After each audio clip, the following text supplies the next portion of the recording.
Sri Lanka is a beautiful country with a recent history of a devastating 26-year civil war between the Sinhalese and Tamil-speaking people. The armed conflict fought on the island cost 100,000 civilian lives, 50,000 soldier lives, and over $200 billion US.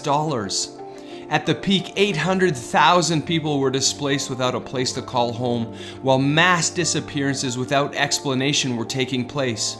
The world watched as war crimes, child soldiers, and accusations of genocide were happening on this remote island with very little aid.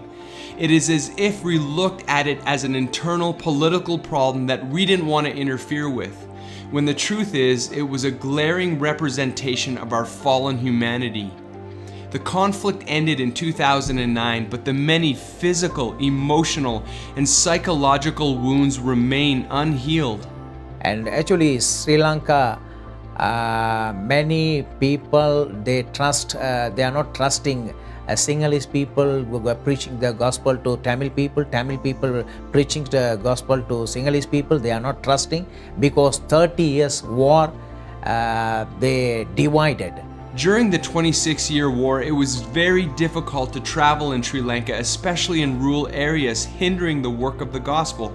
Can you imagine almost an entire generation of people not hearing the good news of Christ? Sri Lanka today is a persecuted nation with a population of 22.5 million people. And of those people, 1.3% consider themselves evangelical Christians. That is over 22 million people who have not encountered the biblical Jesus.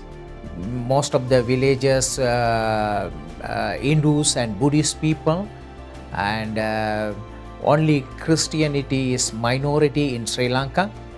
That's why we are planning to visit all these villages to preach the gospel message.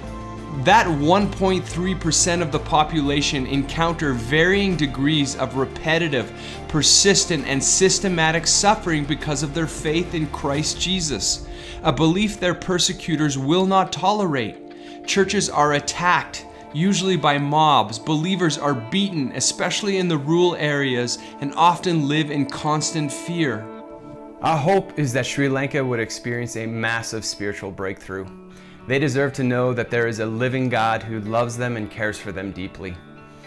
That this God sent His only Son to die for them on the cross and can bring them up out of the resulting devastations of the civil war and to heal an entire nation.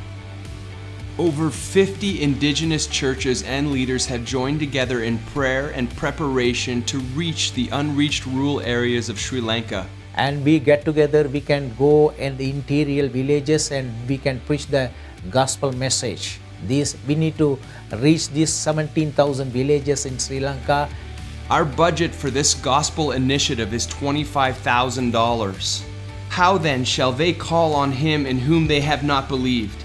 And how shall they believe in Him of whom they have not heard? And how shall they hear without a preacher? And how shall they preach unless they are sent? We are seeking kingdom-minded partners to support this kingdom work. An unpreached gospel is no gospel at all. And this partnership will support the work of reaching over 17,000 villages in the Nuwara Eliya area with the gospel.